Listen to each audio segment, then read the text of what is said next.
So JNTUK కానీ JNTUA కానీ జేఎన్టీయూజీవీ కానివ్వండి, R23 బీటెక్ ట్రిపుల్ ఈ వాళ్ళకి వచ్చేసరికి లీనియర్ కంట్రోల్ సిస్టమ్స్ అని చెప్పేసి ఒక సబ్జెక్ట్ ఉంది. ఈసీ వాళ్ళకైతే లీనియర్ కంట్రోల్ సిస్టమ్స్, మీకైతే కంట్రోల్ సిస్టమ్స్. సో ఇప్పుడు ఈ 2-2లో ఉందన్నమాట. సో ఈ సబ్జెక్ట్ ఇంపార్టెంట్ టాపిక్స్ టిప్స్ చెప్పమని చెప్పేసి చాలామంది స్టూడెంట్స్ అడుగుతా ఉన్నారు. సో ఇందులో మనం చాలా చెప్పుకోవాలండి. సో ముందుగా వచ్చేసరికి హైలైట్ చూద్దాం. ఏంటంటే మీరు ఇందులో గనక పాస్ అవ్వాలి, పర్సంటేజ్ తెచ్చుకోవాలంటే ముందు మీరు తెలుసుకోవాల్సింది ఒకటి. మ్యాథమెటిక్స్ బాగా రావాలండి. మ్యాథమెటిక్స్లో కూడా ల్యాప్లాస్ ట్రాన్స్ఫార్మ్ ఒకటి తెలిసి ఉండాలి బాగా. ఇన్వర్స్ ల్యాప్లాస్ ట్రాన్స్ఫార్మ్స్ తెలిసి ఉండాలి ఫార్ములాస్తో సహా. ఇక డిఫరెన్షియేషన్ కూడా తెలిసి ఉండాలి, ఇనీషియల్ కండిషన్స్ తెలిసి ఉండాలి, మ్యాట్రిసెస్ తెలిసి ఉండాలి, ర్యాంకు ఇలాంటివి కూడా. ఇవి లేకుండా మీరు కంట్రోల్ సిస్టమ్స్ని సాల్వ్ చేయలేదు. ఓకేనా? సో ఇక ఇంపార్టెంట్ టాపిక్స్ కానీ వీటి గురించి కానీ మనం మాట్లాడుకునే లోపు ముందు మీరు ఏం చేస్తారంటే, మీకు ఏమైనా డౌట్స్ ఉంటే కాల్ మీ 4 ద్వారా కాల్ చేయొచ్చు.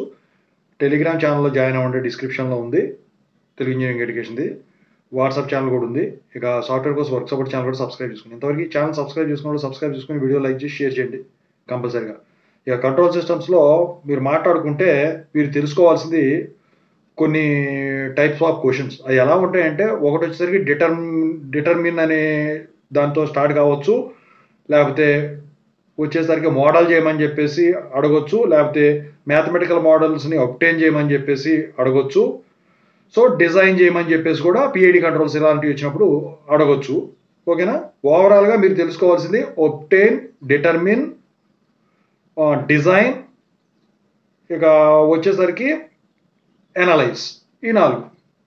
ఐదోది ఏంటంటే కంపారిజన్ అడిగితే. ఇక యూనిట్ 1లో చూసుకుంటే mathematical modelling of control systems అని యూనిట్ ఉంది. అందుట్లో వచ్చేసరికి ఈ ఇంపార్టెంట్ టాపిక్స్ ఏంటి. సో మీకు షార్ట్ క్వశ్చన్స్, ఎస్ఐ క్వశ్చన్స్ ఉంటాయి కాబట్టి, సో అందుట్లో open loop, close loop system మీద కంపారిజన్ అడుగుతాడండి కంపల్సరిగా. ఇక ఆ తర్వాత షార్ట్ క్వశ్చన్ అడిగితే ట్రాన్స్ఫర్ ఫంక్షన్ ఏంటి అని చెప్పేసి అడుగుతాడు. ఇక ఎస్ఐ క్వశ్చన్ వచ్చేసరికి ఏంటంటే ఈ ట్రాన్స్లేషన్ రొటేషనల్ మోడల్ మీద ప్రాబ్లం ఇస్తాడండి. ఓకేనా? కంపల్సరిగా మాస్ మోడల్ కానీ, రొటేషనల్ మోడల్లో ఇనర్షియా మోడల్ కానీ ఖచ్చితంగా చూసుకోవాల్సిందే మీరు ప్రాబ్లమ్స్. సో నాకు తెలిసి అంతవరకు ఇస్తాడు. ఆ differential equations of electrical networks మీద కూడా ప్రాబ్లం ఇస్తాడు. సో ఫైనల్గా ట్రాన్స్ఫర్ ఫంక్షన్ కనుక్కోమని. ఓకేనా? సో అదొక ప్రాబ్లం చూసుకోండి. ఇక తర్వాత అందుట్లో నాకు తెలిసి armature voltage controlled DC servo motor transfer function very very important derivation. ఇక తర్వాత అందుట్లో బ్లాక్ డయాగ్రామ్ ఆల్జిబ్రాలో ట్రాన్స్ఫర్ ఫంక్షన్ రెడ్యూస్ చేసి బ్లాక్ డయాగ్రామ్ మీద ఒక ప్రాబ్లం ఇస్తాడు ట్రాన్స్ఫర్ ఫంక్షన్ కనుక్కోమని. ఇక తర్వాత అందుట్లో మేజాన్స్ గెయిన్ ఫార్ములా యూజ్ చేసి సిగ్నల్ ఫ్లో గ్రాఫ్ ఉంటుంది కదా, రూల్స్ ఉంటాయి, 10 రూల్స్ ఏముంటాయి. ఆ 10 రూల్స్ యూజ్ చేసేసి మేజాన్ గెయిన్స్ ఫార్ములా యూజ్ చేసి ట్రాన్స్ఫర్ ఫంక్షన్ కనుక్కోమని ఒక ప్రాబ్లం ఇస్తాడు. అది కానీ ఇది కానీ అందుట్లో ఒకటి ఇందుట్లో ఒకటి చూసుకోండి. ఓకేనా?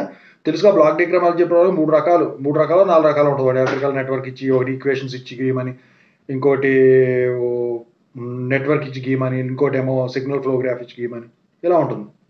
ఓకేనా? సో అది యూనిట్ 1. యూనిట్ 2లో టైం రెస్పాన్స్ అనాలిసిస్. దీనికి మాత్రం ముందైతే చదవద్దు మీరు. ఓకేనా? మీరు బలైపోతారు. సో ఫస్ట్ యూనిట్ తర్వాత నాకు తెలిసి మీరు 5th యూనిట్ చదువుకోండి. ఆ తర్వాత 4th యూనిట్కి రండి, ఈజీగా ఉంటుంది. ఆ తర్వాత వచ్చేసరికి 3rd యూనిట్కి రండి. ఆ తర్వాతే 2nd యూనిట్ రండి. 2nd యూనిట్లో కనుక స్టార్ట్ చేస్తే మీరు second part stability and root locus techniques మాత్రమే చదువుకోండి.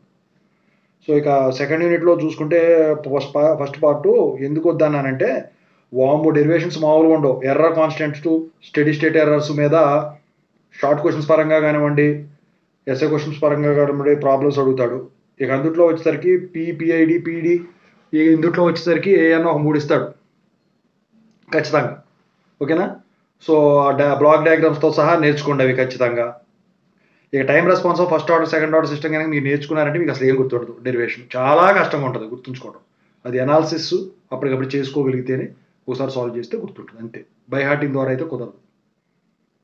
ఇక అందుట్లో స్టెబిలిటీ అండ్ రూట్ లాక్స్ టెక్నిక్లో వచ్చేసరికి Routh criterion limitations very important అండి. షార్ట్ క్వశ్చన్ అడుగుతాడు, దానిపై ప్రాబ్లం ఇస్తాడు. ఇక వచ్చేసరికి అందుట్లో రూట్ లాక్స్ టెక్నిక్ మీద గ్రాఫ్ గీయటం అదొకటి వెరీ ఇంపార్టెంట్. సో థియరీ పరంగా ఇస్తే మాత్రం effect of addition of poles and zeros ఇస్తాడు. ఇక యూనిట్ 3 వచ్చేసరికి ఫ్రీక్వెన్సీ రెస్పాన్స్ అనాలిసిస్లో పోలార్ ప్లాట్ ఇస్తే ఈజీ గీసేయచ్చు, బోడే ప్రో డయాగ్రామ్స్ ఇచ్చినా కూడా ఈజీ గీసేయచ్చు. కానీ నైక్విస్ట్ ఎబిలిటీ ఇస్తే మాత్రం కన్ఫ్యూజ్ అవుతారు. అందుకే నైక్విస్ట్ మీరు చేయగలను అనుకుంటేనే ఫార్వర్డ్ అవ్వండి, లేకపోతే వద్దు. బోడే ప్లాటు, పోలార్ ప్లాటు చూసుకోండి. Face margin, gauge margin game margin ఎలా గీయాలని ఈజీగా ఉంటాయి రెండు.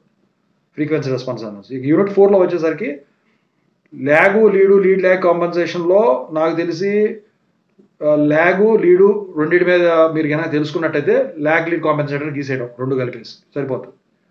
సో రెండు ఇస్తారండి ఖచ్చితంగా. సో దాని మీద డిజైన్ ఆఫ్ కాంపెన్సేటర్ యూజింగ్ బ్లాడ్ ప్లాట్స్ ఉంటుంది చూసారా, అది కష్టమైన టాపిక్, అది వదిలేయడం మంచిది. మీరు చేసుకోగలనుకుంటేనే ముందుకెళ్ళండి. సో ఇక యూనిట్ 5లోకి వెళ్ళినట్టయితే state space analysis of linear time invariant system, LTL systems అంటారు కదా, అందులో దీని మ్యాట్రిసెస్ రావాలండి ఖచ్చితంగా. సో ఇందులో వచ్చేసరికి ఏంటంటే వెరీ ఇంపార్టెంట్ ఏదైనా ఉందంటే షార్ట్ క్వశ్చన్ అయినా కానీ ఎస్ఏ క్వశ్చన్ అయినా కానీ స్టేట్ ట్రాన్సిషన్ మ్యాట్రిక్స్ అంటే STTM మ్యాట్రిక్స్, దాని ప్రాపర్టీస్, మళ్ళీ కంట్రోలబిలిటీ అబ్జర్వబిలిటీ మీద ప్రాబ్లము ఇస్తాడు. ఇక తర్వాత డయాగ్నల్ క్యానోనికల్ ఫామ్ మీద ఇస్తాడు, అంటే డయాగ్నలైజేషన్ యూజింగ్ ది లీనియర్ ట్రాన్స్ఫర్మేషన్ మీద ప్రాబ్లం ఇస్తాడు. ఇక అందుట్లో నాకు తెలిసి state space representation of transfer function, ఓకేనా, అది వెరీ వెరీ వెరీ ఇంపార్టెంట్ అండి. ఏంటంటే స్టేట్ స్పేస్ రిప్రజెంటేషన్ ఈజీగానే ఉంటుంది. ఏంటంటే ఫస్ట్ ఆర్డర్ డిఫరెన్షియల్ ఈక్వేషన్స్ ఇలా ఉంటాయి కదా, వాటి నుంచి తీసుకురావాల్సి ఉంటుందన్నమాట. మీరు ఇది కనుక మ్యాట్రిక్స్ కనుక కరెక్ట్గా నేర్చుకున్నారంటే మీరు చేసేదానికి ఈజీగా ఉంటుంది. ఓవరాల్గా నేను చెప్పొచ్చేది ఏంటంటే ఒకటి హైలైట్గా ఒకటి చెప్తాను ఏంటంటే కీ బుక్ లాగా. సో లాప్లాస్ ట్రాన్స్ఫార్మ్స్ ఫార్ములాస్ రాసుకోండి, ఇన్వర్స్ లాప్లాస్ ట్రాన్స్ఫార్మ్స్. ఇక తర్వాత వచ్చేసరికి ట్రాన్స్ఫర్ ఫంక్షన్ ఏంటో తెలుసుకోండి డెఫినేషన్తో సహా. ఇక బోడే డయాగ్రామ్స్కి వచ్చేసరికి ఫ్రీక్వెన్సీ 0 డెసిబల్స్కి ఎలా ఉంటుంది, 20 డెసిబల్స్కి ఎలా ఉంటుంది ఫ్రీక్వెన్సీ, ఇలా గెయిన్ మార్జిన్ ఎలా ఉంటుంది, ఫేస్ మార్జిన్ ఎలా ఉంటుంది, 40 డెసిబల్స్ వరకు తెలుసుకున్నారంటే 20 చేసుకుంటే వెళ్ళిపోవటం ఈజీగా ఉంటుంది, ఓకేనా. ఇదే మళ్ళీ ఆ తర్వాత వచ్చేసరికి బ్లాక్ డయాగ్రామ్స్ ఉన్నాయి చూసారా, PID కంట్రోలర్స్, లీడ్ ల్యాగ్ కాంపెన్సేటర్స్, వాటికి కంపల్సరీగా నేర్చేసుకోండి అవి. ఇక మ్యాట్రిసెస్లో వచ్చేసరికి ఏంటంటే మ్యాట్రిసెస్ ఇన్వర్స్ మ్యాట్రిక్స్, వాటి ర్యాంకులు కనుక్కోవటం, లేకపోతే కంట్రోలబిలిటీ అబ్జర్వబిలిటీ కనుక్కోవడానికి ర్యాంకినే కదా చూసేది. సో ఇవి నేర్చుకున్నారంటే, రాసుకుని పెట్టుకున్నారంటే మీకు ఈజీ తరం అయిపోద్ది అనమాట, ఓకేనా. సో ఇక గీసే తరంగా వస్తే ట్రాన్స్లేషనల్ రొటేషనల్ మోడల్లో mass diagrams, spring diagrams, dashpot elements బాగా గీయాలి. అవి ఏంటో తెలుసుకొని ఆ తర్వాత పెట్టేసేది. ఇదేంటంటే మీకు అంతా కూడా న్యూమరికల్, అంటే డెరివేషన్ పార్ట్ ఎక్కువ ఉంటుందండి, థియరీ తక్కువ ఉంటుంది, చాలా తక్కువ ఉంటుంది, ఓకేనా. సో షార్ట్ క్వశ్చన్స్ ఇస్తే ఏమిస్తాడు, what define transfer function, what is signal flow graph, ఓకేనా. How do you find transfer function by using block diagram algebra, ఓకేనా. What is the Laplace transform of so and so, లేకపోతే standard signals ఇచ్చేసి ఒకటి Laplace transform కనుక్కోమంటాడు, ఓకేనా. లేకపోతే చిన్నది ఇచ్చేసి wrote stability కనుక్కోమంటాడు, లేకపోతే దాని లిమిటేషన్స్ కనుక్కోమంటాడు.